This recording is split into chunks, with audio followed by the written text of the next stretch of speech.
So, like I said, I already brought a couple of items. I mean, does anybody want to start, or just to kind of get the conversation kind of going?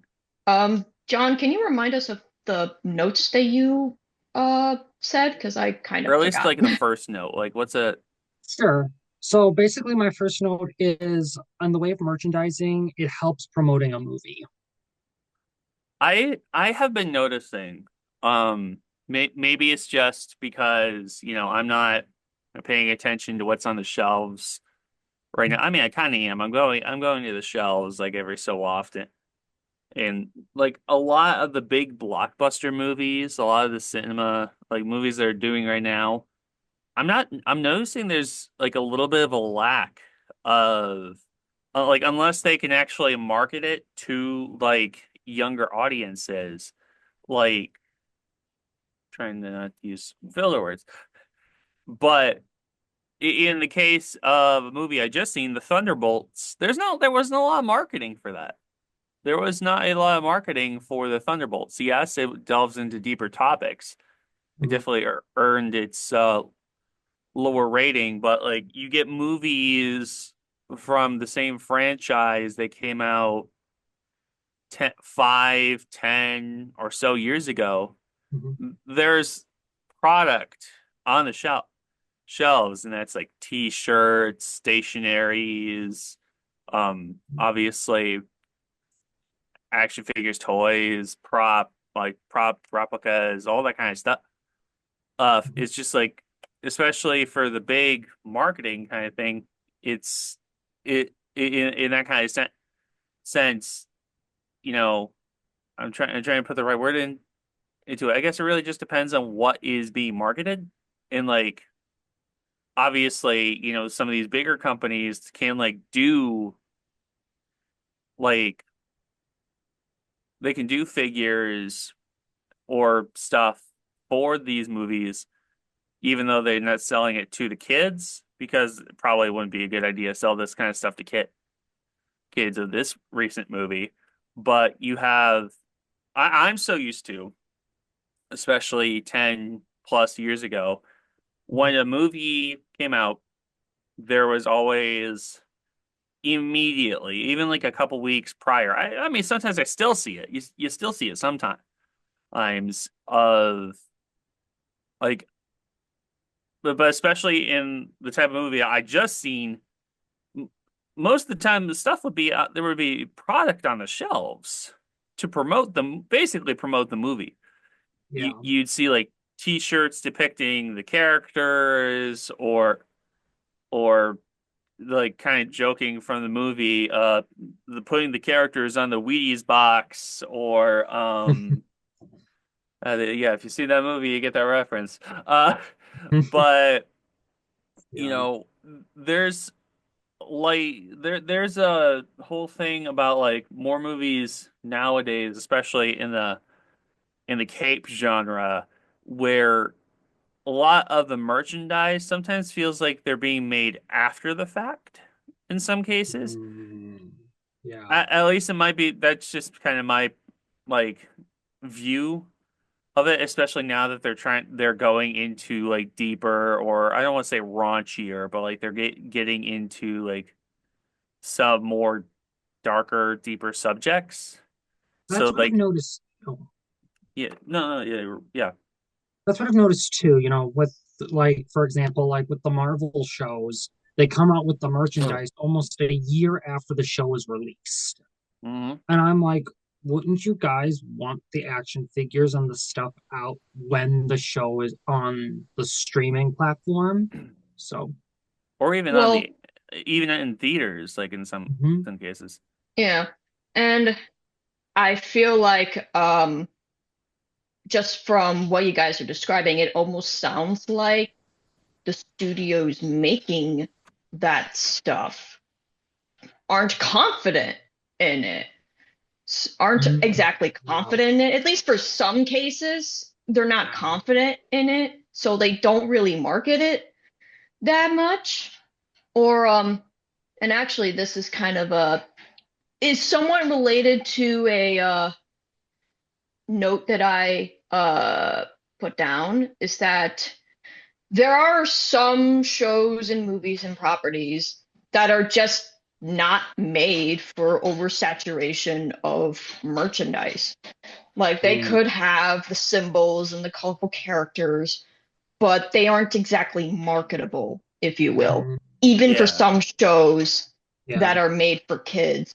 And and when there are shows that do have plenty of merchandise, I think studios what and networks like Cartoon Network that make these animated shows put way too much pressure on the toy lines as a measurement of success for a show ever since they became a lucrative market in time periods like the especially in the 80s and I think somewhat in the 90s.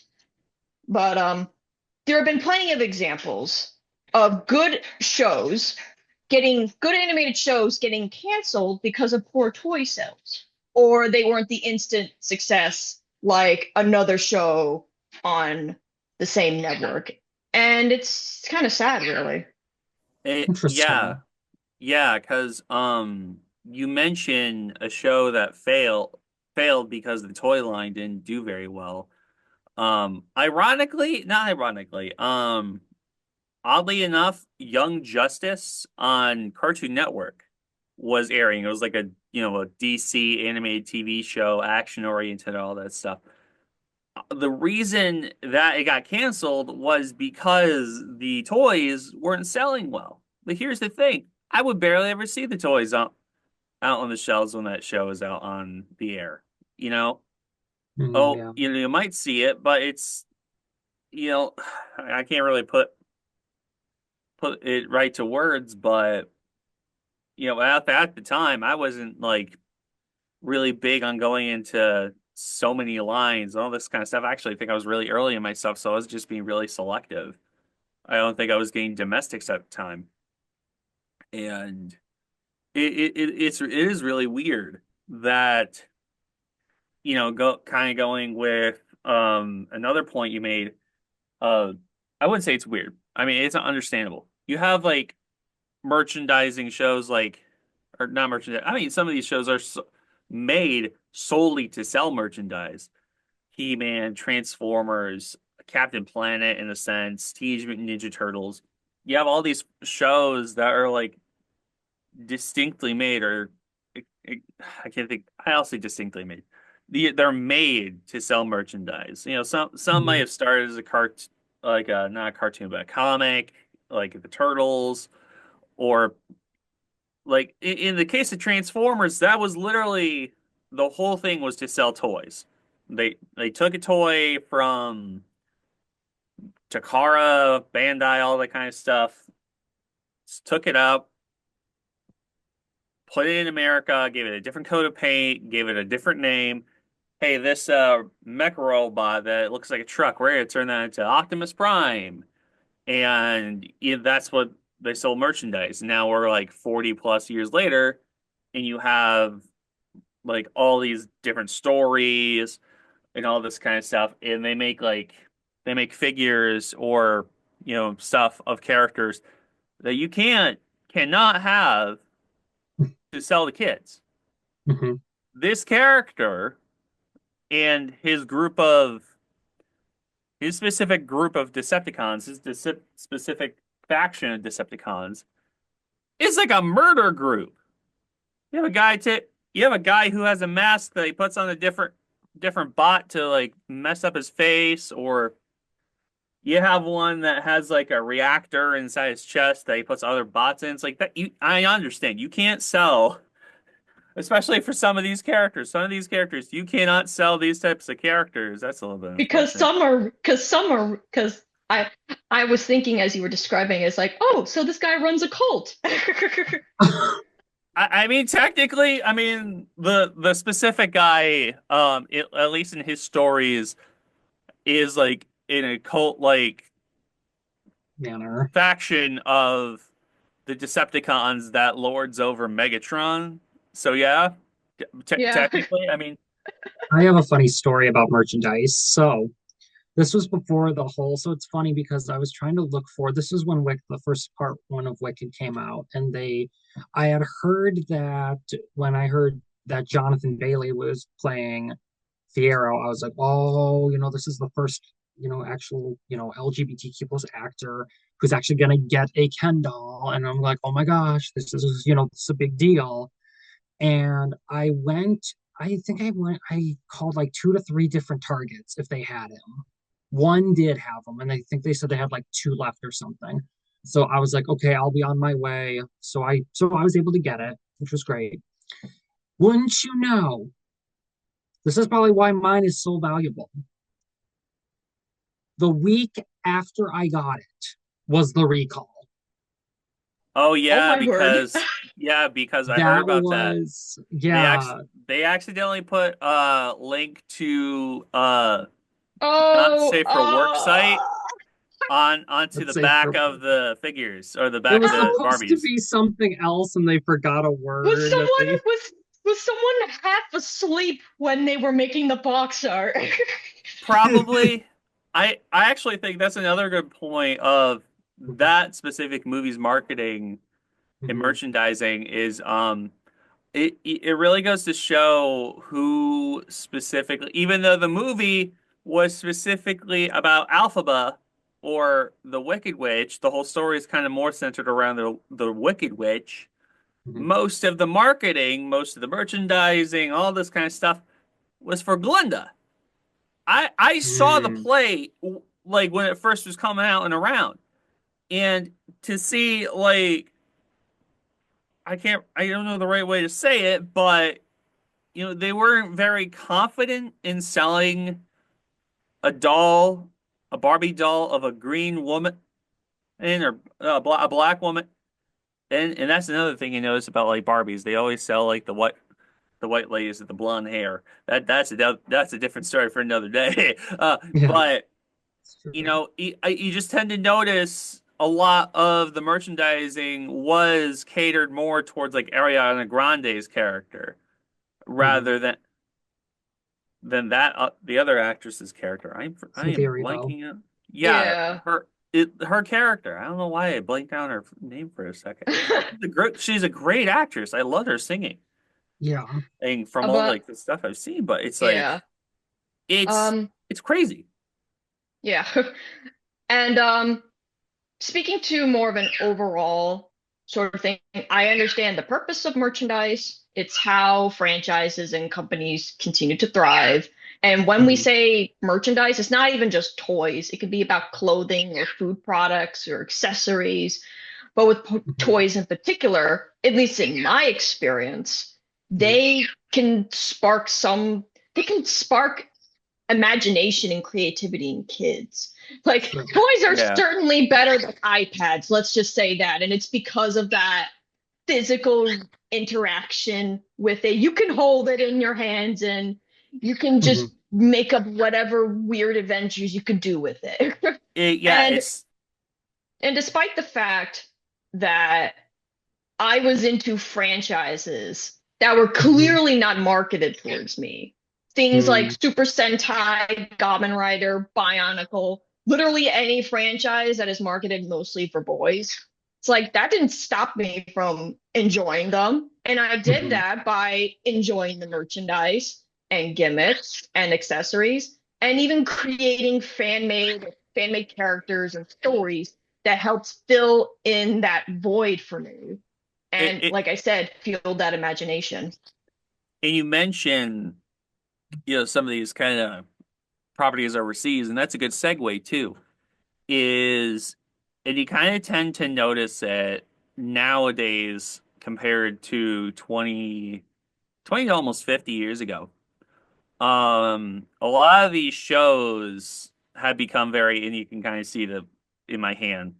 A lot of these Mhm. shows went from being a lot like, of course, they'll sell the belt.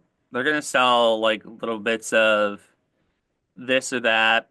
Um, a lot of these franchises, you know, they're gonna sell like figures of the character. You're gonna have like a high-end figure. You're gonna have a like regular range like $20 like th figure like they do in America.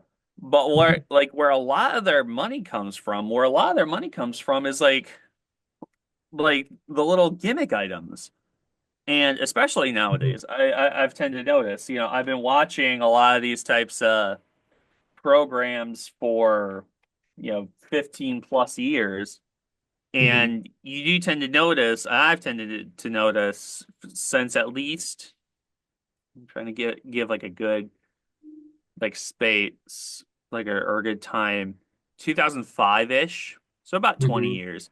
Um, they've been a lot heavier on marketing the little like gimmick item than they actually have been like marketing. Of course, it becomes kind of natural to market the character while marketing the little gimmick item, but you tend to notice the character sometimes will take a back seat and the story will sometimes take a back seat to the Mhm. little to the little thing. It's like, hey, buy this Product thing for like placement. $5. Product placement, exactly.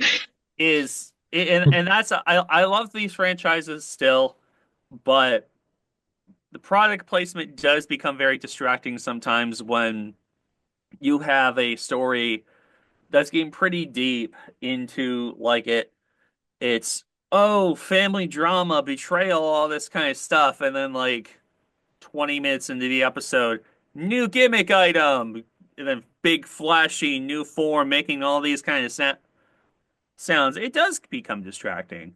It does become distracting when they're trying to sell it like a gimmick and the story, kind of takes a back seat. Although I do kind of find it funny in the same vein, you do have a season of Sentai from a good year, not a good year, 22 Down Brothers.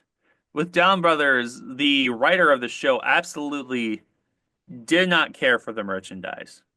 He he did not care for the merchandising. He only used like any of that crap for like maybe an episode, Mhm. maybe a quarter of an episode, and anything that did kind of need a big push, they did kind of push it a little bit more, have it there a little bit more often. And but even for when I've heard from interviews, he did not care for like marketing it. He just wanted to tell his story.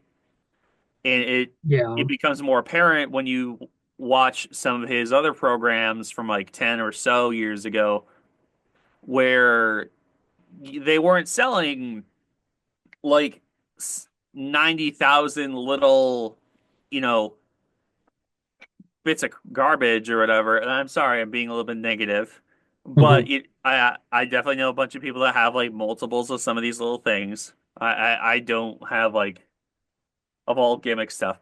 But, 10, 15 years ago, I'll say 2003. 2003 is a good example because he wrote for Fives. And Fives was very much, yeah, they had the belts, but he put the belts into the story a little bit more. Mhm. So, he wasn't trying to sell like tiny little gimmick items that your kid's gonna scream at you to go run to the nearest like gas station like 20 miles away, hey, to grab. No, Mhm. it's like any sort of product placement, it's like it's I think diegetic is the right word. Mhm. I can't think of the word, but it's like more natural to the story than collectible number 37 or 93. It's yeah. Um, Yeah.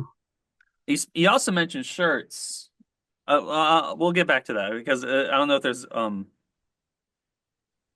Well, one thing that I did want to bring back a bit is that while I understand that some genres and franchises aren't for everyone, they Mhm. sometimes go too far when they purposefully alienate different groups of people by doing things that unease a particular group.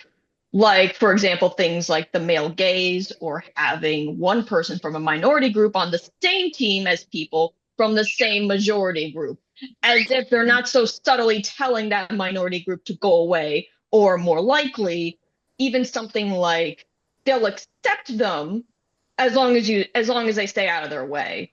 And I it's like I get the point Hmm. where some people are saying that they don't mind this as long as they're good characters. And to an extent, I agree. But the problem some people have with it is you can't represent an entire diverse group of people through one person. yeah, Exactly, because everybody has different experiences too. yeah, and you have to have more than just one token character. You have to have multiple characters. Actually, you bring up the male gaze, and that this kind of goes back to superhero films, is you tend to notice, and I'm just bringing in something else for like a different part of the conversation. You tend to notice, especially back when the first couple X-Men films were coming out, is a lot of the merchandise, and I'm sure you guys probably seen like pictures of them like every once in a while. Hmm. You have like figures of Jean Grey or Storm or like for Fantastic Four, pictures figures of Stu Storm or even merchandise of any of those three or four. Hmm. Is they were still even before the movies came out when they were doing everything based off the cartoons and comics. Is a lot of it was the women were basically Barbie proportion, stacked up top, low cut V-necks, and it is very kind of it is distracting. Misogynist, yeah. Yeah, especially when Especially yeah. especially when it's just copy and paste. It's like, Mhm. what are we doing here? What are we doing? Oh, Yeah. that's Someone kind left of that someone that's left a the copy and paste on. yeah, that's a little bit of a funny thing you say too, because you have I mentioned figures of the 90s. There was a lot of mold reuse of some of these characters where they would make the figure of Rogue, I believe, Hmm. the 1990s X-Men Rogue, and I can't remember which one came first, but they did a figure of Rogue. No, Rogue was first. They did the figure of Rogue, and then they repainted the exact same figure to be Mystique. Yes, it's kind Ew. of funny, like story-wise, because like, but it's very very much like some of these figures they know who they're selling to because back then the market was they knew the exact markets. They would make toys for boys, make toys for girls. Hmm. And of course, if I remember right, they even made like Barbie style toys for Rogue.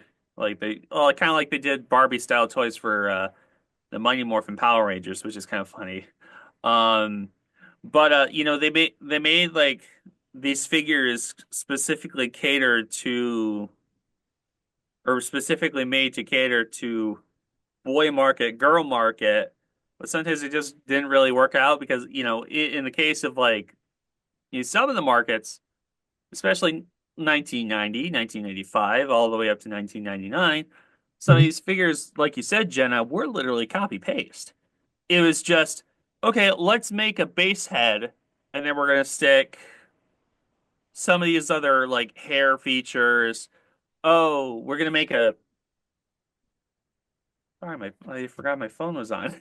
But oh, we're gonna make a figure of Storm. Oh, we're just gonna use the head that we used for Rogue. That there's another conversation. I'm gonna be bouncing back and forth. Um, you guys can look this up. This is actually it is cringeworthy. It is pretty bad. Yeah. Back in the 70s, the Mego toy line, which made like DC superheroes, Planet of the Apes, all that kind of stuff. They started making Marvel heroes. I don't know if you guys have heard this, but when they started making Marvel heroes, but it was back in the 70s, so they had like Captain America, Iron Man, Spider-Man, Hulk. When they made the Falcon, they didn't have they didn't have I don't know if the technology or the The right molds. facials, yeah. No, I wouldn't even say the right facials because the face was basically on point. Unfortunately, with the molds that they used for Sam's like hands, they used they used hands from Planet of the Apes. It's like, guys, just cast the plastic in dark skin tone, guys. Oh This is no. like 50 years ago. I hope that there was no like ill intention to say any message for that, but Dang. that is a very unfortunate use of Oh remold. no. Oh no. Oh Yeah, no. it was very bad. It was very bad. Yeah. But kind of going forward a little bit, going forward, 2000s, early 2000s, like 2002. One thing I really kind of appreciate, and I feel like is a bit of a lost art, considering we're kind of going back to what they used to do back in the 90s in some cases, not all cases, but some, is you would get completely like original figures, like one-time use molds. This is a 2002 Spider-Man Classics Spider Hulk. This is like early 2000s. They have all the fingers, all this kind of stuff. It's a one-time use mold. Hmm. And they would do all the painting and all the stuff. They have all the washes, all this, all of it.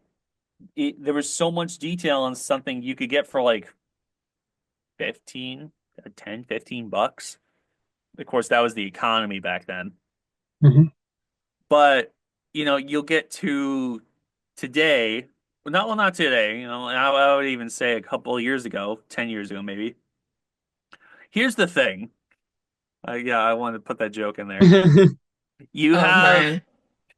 you have a situation where a lot of this is mold reuse. This is from the Walmart wave. Like a lot of this molding is from the Walmart wave where it was a pretty good figure in the end. I actually have it in this room for something else I was doing. And but you just kind of tend to notice they only just really slap on a little bit of like paint here, and obviously the shorts. We're kind of going back to this one. I'll let that settle for a second. You have like it's really hard to pick up on camera, but you Hmm. have paint washes, you have different like you have like cut it in for the web lines, all this kind of stuff. It's like I don't want to say engineering is kind of gone down a little bit in quality. It kind of has. You know, Hmm. you a lot of the time you have like these head sculpts that were made for back in 2002 before we had like ready to use CG head sculpts and whatever I can't remember. There's a whole process they're using now. I can't remember the inkjet process they're using. That's it, where they can just like print the facial features onto the sculpt. Back then, th there was like just dudes sculpting this, not by not a computer. They sculpted this by hand, and Hmm. it's very much a lost art. They were making like sculpts of a specific artist's work, and sometimes it would obviously not end up looking the best. You have a bunch of Wolverine figures that are not very good examples of what a human face should look like. Um, but I really think once we got to the era of, I don't want to say digital sculpting, but digital sculpting, digital painting, it's kind of, we've lost a little bit of I want to say, The art form of it. a little bit of the art form of it. Because another good example is they just released the figure for the ROM Space Knight figure. It's a really Hmm. good figure. A good Yeah. chunk of this is reuse. Yeah. Like I'm pretty sure I seen like this like leg section on a Kang figure. You Hmm. know, no, these arms are from another one. A lot of it is reuse. So we're kind of going back. We're kind of I don't want to say scaling back, but we're like backtracking a little bit in like places where we've gone far ahead, like where it's like I don't want us to be back to the point where like we're repainting a Hulk figure to look like a Beast figure or Hmm. something. It's like it's kind of crazy. Um, The thing is that so there's this whole thing. I think there's this whole community called OOAK corrector creators. It's short for one of a kind doll creators. hmm, And there are so many people that these are like those 17-inch dolls from Disney, those limited edition dolls. Oh my gosh, I could not believe owning one of those. Because those books, not books, but those dolls specifically, some of them look great, I will admit, but even just looking down at all the different designs of all the different characters, you can tell back from like 2008 when they started all this, all the way to now, that the product is just looking cheaper and cheaper and cheaper. They have gotten better at some. I don't know.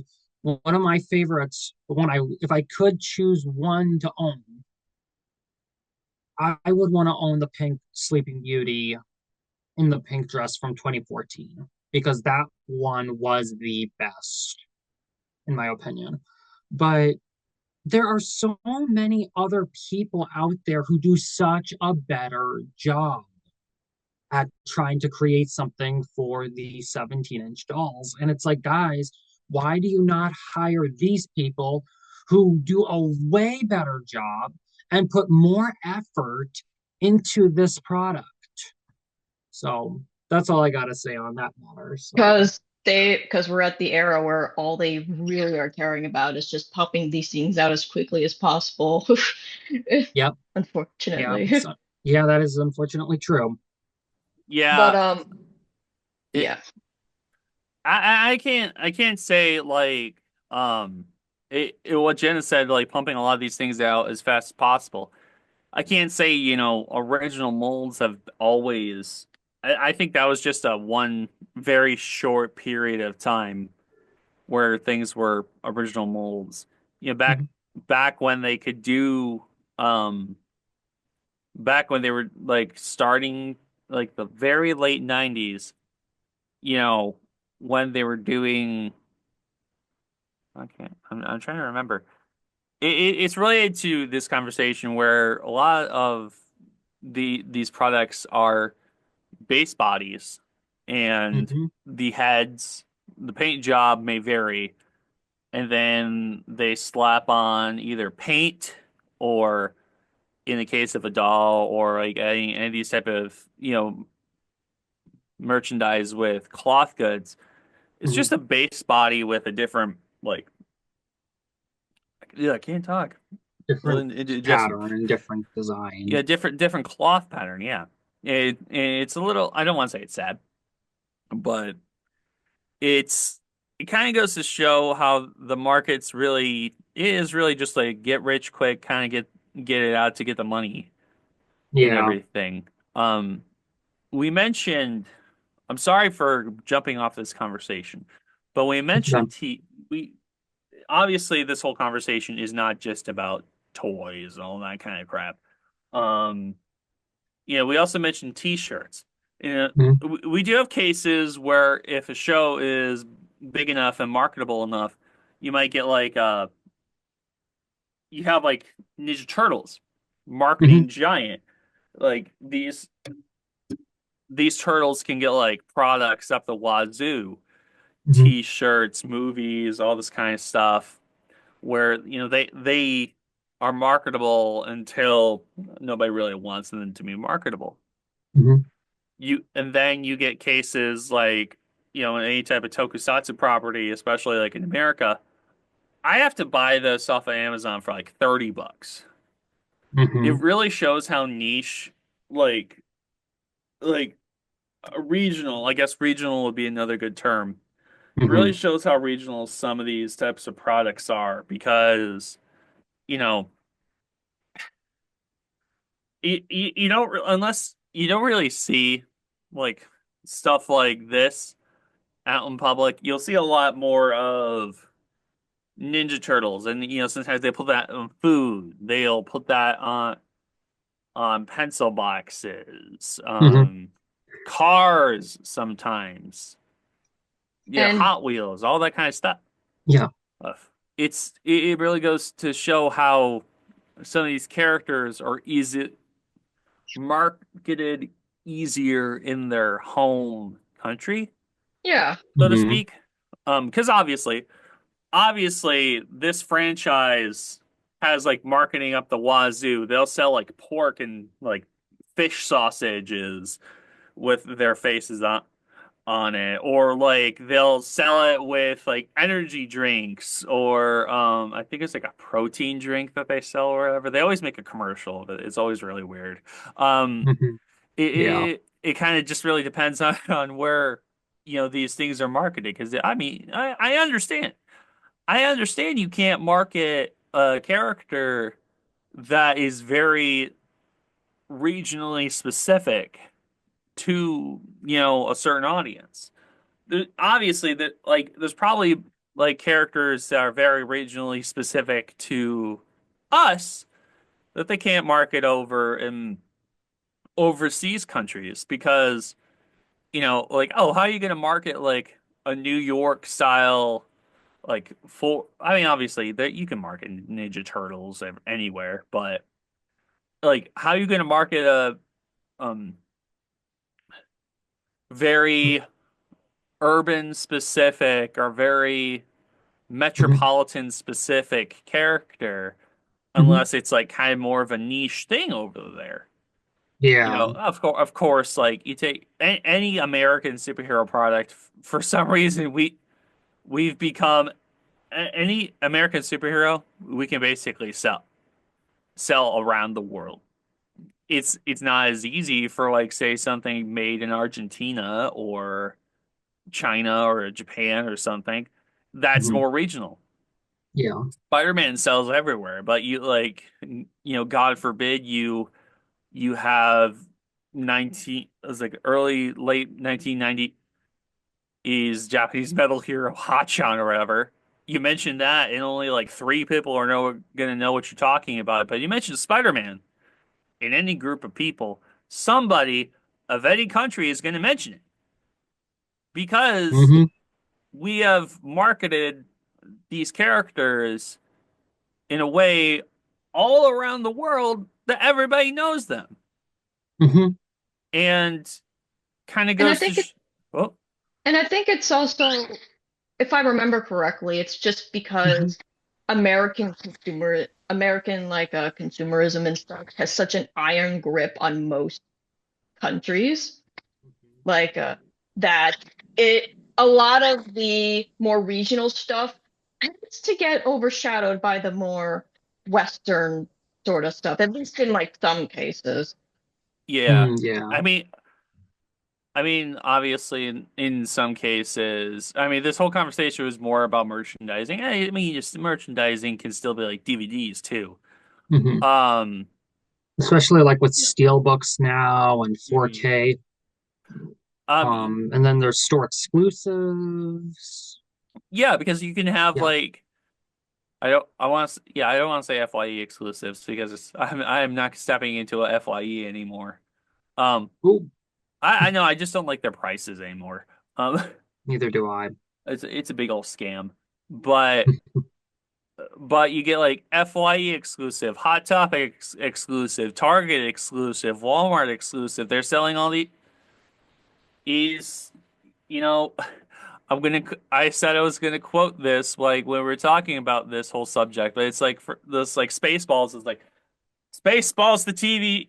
the T-shirts, Spaceballs the lunchbox, Spaceball's the action figure, Spaceball's the flamethrower. It really is just depending on the market. Hmm. Like Yeah. how marketable a property is. Yeah, So I, that's true. Yeah, and actually going back to your example about the creator of Dawn Brothers, it actually reminded me of trying to find that balance between the creation of merchandise and not betraying your vision and who you are as a person. Because the creation of merchandise can absolutely go too far when it comes to stories that use marketable symbols and characters as said merchandise. When your own show becomes a vessel, and this can anyone can fall into this trap if they don't have self-aware of what they are doing, whether big or small, big studio or independent studio, they can all fall into this. When your show becomes a vessel to promote your merchandise, people will catch on and realize that the show is not going to improve or get better, but instead view it as a seasons long commercial, creating so much merchandise for a show that they just try to shoehorn in a last second world building or storytelling explanation for why they exist. But sometimes they end up contradicting the world building or storytelling element in the process. So, and this is actually an interesting question that I've been thinking about, is that if they didn't have any gimmick that involve any sort of like with merchandising, if they didn't have any of these gimmicks, would people still watch it? And I think whether they know it or not, some creators are using these gimmicks to hide their objective writing mistake. And I would Hmm. just say, like, you don't need to create so much merchandise for events. Like, for me, I would just stick with a smaller size of merch and just stick with it. yeah. Um, I actually thought of this because it's been popping up in recent circles of how with certain merchandise, say toys on the shelves or like Legos, Hmm. where it doesn't accurately depict, or it doesn't even depict anything that happened in the movie at all. It might be a something that happened in concept art or something where take a good example is Iron Man 3. There's an Iron Man 3 Lego set where Tony Stark is fighting against the Mandarin, and the Mandarin has a flamethrower tank. Although I'm pretty sure that's just something Lego made up to sell product. You know, there's also cases where you have figures that are made to coincide or come out alongside the movie that are made based off of concept art so they can get it out early. Because obviously, some of this type of stuff takes like a Hmm. year or more to make, especially when it comes to these type of products. All this sculpting, all this stuff, and it won't look exactly like the final product. You might Yeah. have I've seen plenty of stuff on the shelves even back when I was young, especially back when I was younger, you had, oh, we did, when we started doing all the designs for this movie, we had different actor like cast as this character. But this merchandise has this design for the previous actor for this character and not the current actor for this character. And it really shows. And it's really funny when you have this is just kind of a snowball. Like, I don't really think I can't remember this is exactly what happened. It's definitely not exactly what happened, but say you'll have like stuff from like the Hulk movie, like the old Hmm. Hulk movies, where like obviously you can tell that the cast or the head for this character or this figure was made for a different actor, and they just kind of painted around it to make it look like this character. Or a t-shirt, they might have made the t-shirt like several months before the movie came out, and they had to recast an actor because hey, an actor did something kind of crappy. Or hey, we're not actually liking this actor in this role, so we're going to replace him with a different one. We're just going to shoot around all these scenes, and it really it's kind of funny. It's kind of funny to see like stuff that ends up on the shelves, and then you watch the movie. It's like I don't know if this is something that got lost in translation for making the script, or this is just something solely for, just to sell product. Because obviously, you have situations where they just make stuff up to sell the product for the movie. You know, the 2000, 2013 Man of Steel type stuff, they have like figures of Superman with a superconductor or something, or a, you know, negative zone, your projection thing. It never shows up in the movie. This movie is like 12 years old now. Everybody knows what happens in that movie. But Mhm. I understand. You gotta sell product, especially for a movie. And, you know, sometimes, like I said, it might be an early draft of the movie. Somebody might have said, oh, yeah, maybe we want to have Superman use like a negative zone projector or something. And then that gets made into a product for the shelves. Or um, going back to the designs, there's been plenty. It's not as common now, but especially back in the the late no the early 2010s and late aughts, you have figures of characters or t-shirts of designs of characters like Thor or Captain America. I think I know there's like a Spider-Man or two or even Venom where you know the character didn't look nothing like the final product. Mhm. um I actually I think one of the good examples was I think the Sandman. It might have been Sandman where they had to change the design last minute. I don't think it's Sandman. But sometimes, yeah, you have to change the design last minute because it doesn't look good on paper. But unfortunately, due to scheduling issues, or unfortunately, hey, this movie needs to be out this time, this place, they don't have the time to change the marketing stuff for it. So I Yeah. was Mhm. rambling a little bit. Sorry. But It's and it okay. also gets kind of funny when the marketing budget is larger than the actual budget of the film itself, like with the first Transformers movie. It's like that's just kind of funny. It's like so that's where all the budget went. Actually, you Yeah. mentioned that. You mentioned that. It's pretty funny. Literally the thing I was just rambling about. There are situations where they made like certain Autobots or Decepticons designed a certain way for the movie for them to get entirely cut. Or in some cases, um, take Transformers Revenge of the Fallen, you have that whole scene where Sam drops a shard of the cube into the kitchen. You have some bots you cannot sell as toys to kids. So they have to Mhm. change the design fully to be able to market a character. And it's just really it's funny. It's funny that there's cases like that where yeah, Transformers sells, and they're gonna make a big marketing push to get this stuff out there. Yeah, maybe the movie might not be as good as the marketing is for the stuff.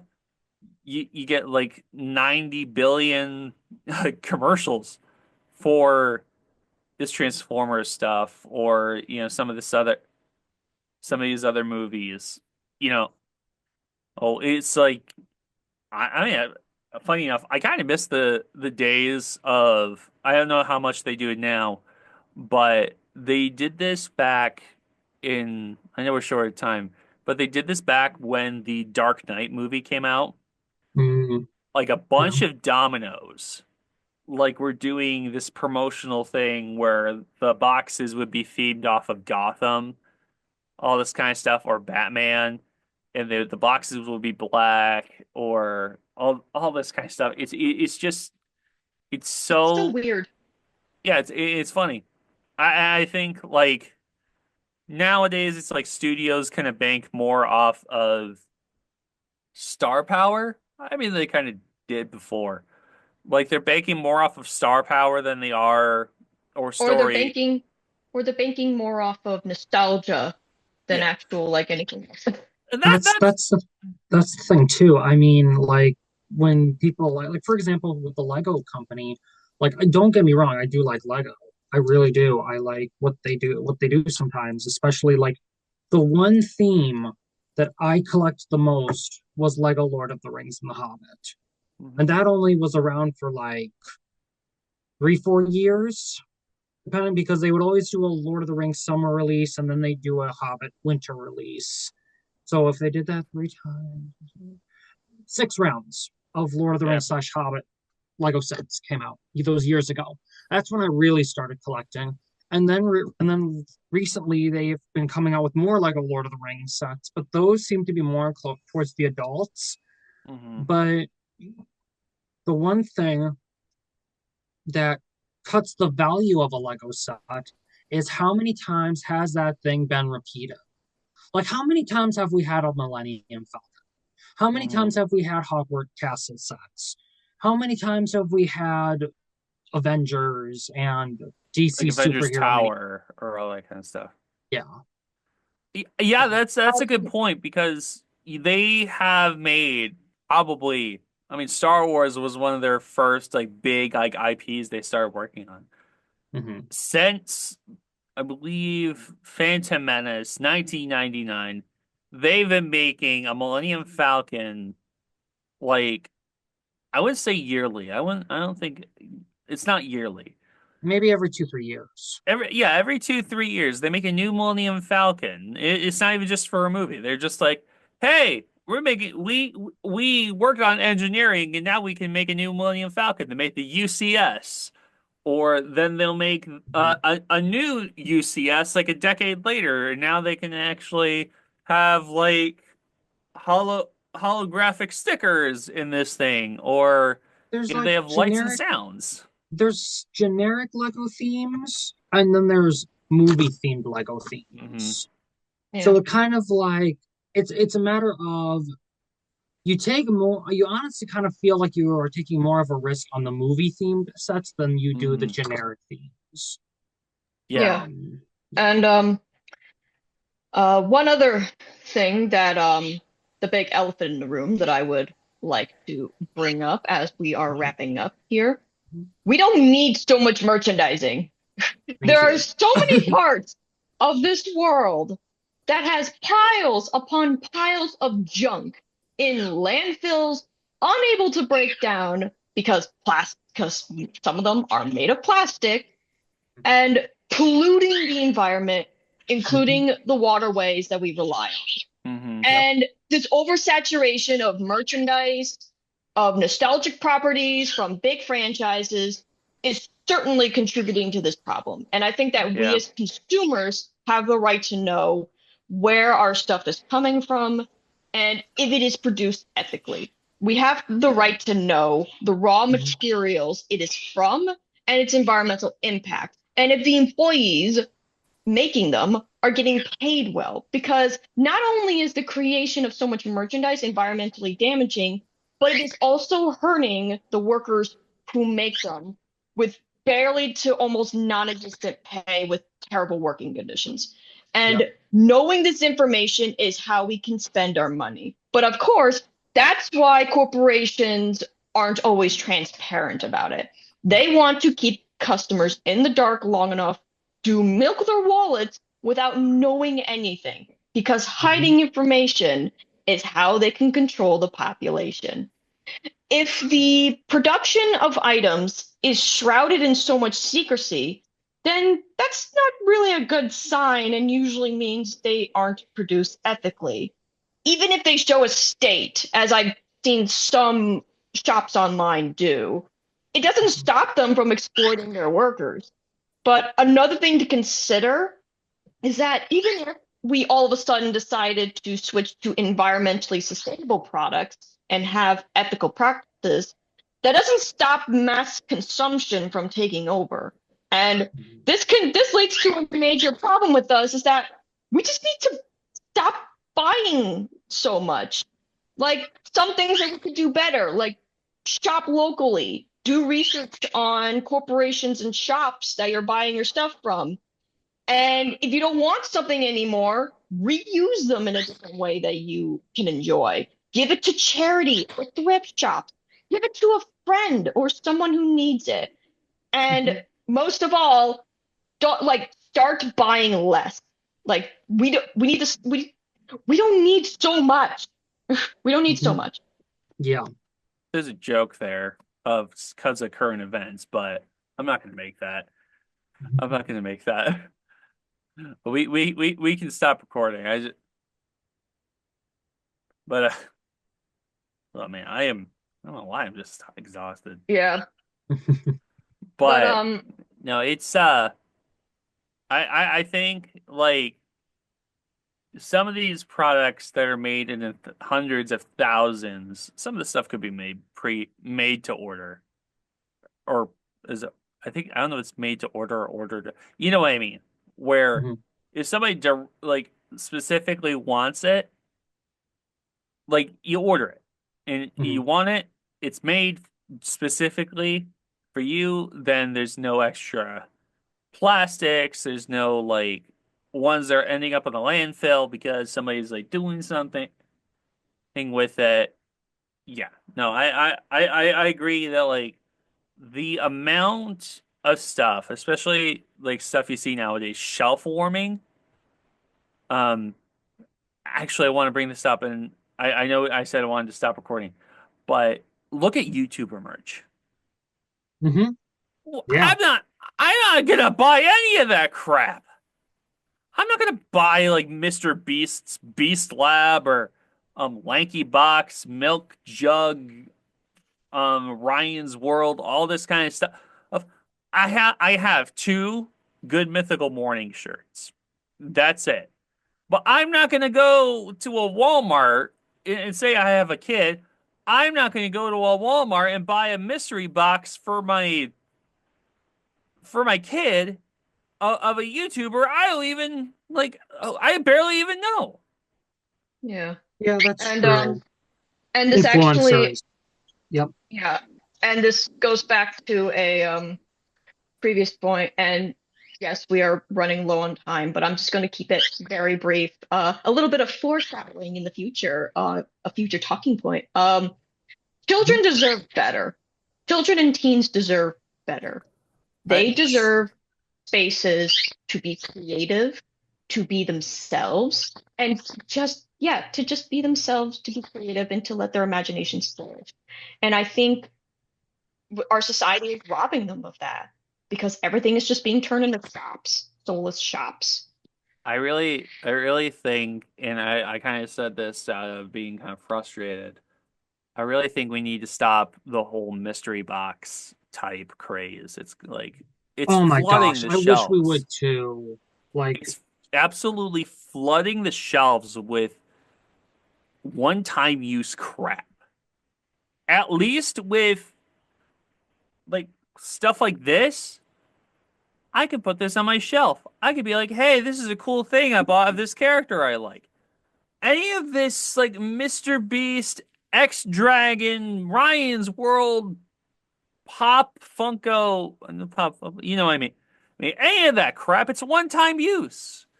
It's not good for yeah. the environment for all this kind of chemicals and all this kind of half of the container for some of this product just gets thrown away. Or half of the inside of the container, which has the item in it, is just stuffing. crap to be thrown away. You mention like merchandise for other shows, and that's still a good point. But it's like, when it comes to loot boxes, this crap is just this is the problem when it comes to that type of merchandise. It's one-time use crap that kids are just gonna throw away in like 5 seconds because it has like the stuff that they don't know what they're getting, and they'll see they get like a multiple of another product, and then they'll throw it away. Well, that's the thing. I mean, there needs to be a store or there needs to be a company where if you get multiples, you can trade your multiples for something else. Yeah. That way, if Like someone else gets one that you want or something, yeah, like I said, like give it to a friend. Give it to someone who needs it. Like Hmm. throwing it out doesn't help anything. It's like just give it to someone. Give it I don't yeah, it's not hard, guys. Yeah, I don't do multiple boxes because I'm too scared I'm not gonna get the character I want. And then I see someone selling the one I want on eBay anyway. So it's like, well, I might as well just buy it on eBay. especially for the price. Uh, Exactly. Yep. um, I will say one more thing, and this kind of goes back to uh figures. Is you have movies that kind of fail at the box Hmm. office. And I think it's just the number of figures or how many of a specific character they put inside a box. You know, if, Hmm. this has nothing to do with the politics of it, this has nothing to do. I really think, you know, take the Black Panther wave. I Hmm. believe that a lot of the Black Panther and Eternals wave it's flooding like Ollie's shelves. It was Oh flooding yeah. Target shelves. It was flooding all of these different shelvings at different stores for months. Like I like a year or two after these movies come out. It's like I think we just need to kind of roll back on like how much we pack in a wave and how much of a wave we roll out, so to speak. Yeah, Kind of go especially with what you were saying, Jenna. yeah, especially with like they didn't do a lot of merchandise for this Rachel Zegler Snow White movie. So it's like, okay, well, if I ever do, let's per se, if I ever were to want the Rachel Zegler doll, I'm just gonna wait for Ollie's to get it and they'll have it way cheaper. I think that's kind of in our $10. I think in our hubris, that's probably Mhm. why we're going through some of the stuff we are right now with Mhm. some of these taxes, so to speak. But that's another conversation. That's another conversation for not on here. Uh, Mhm. so I think we're good. I think we're good now. So Well, that was that's a good episode, guys. Yeah.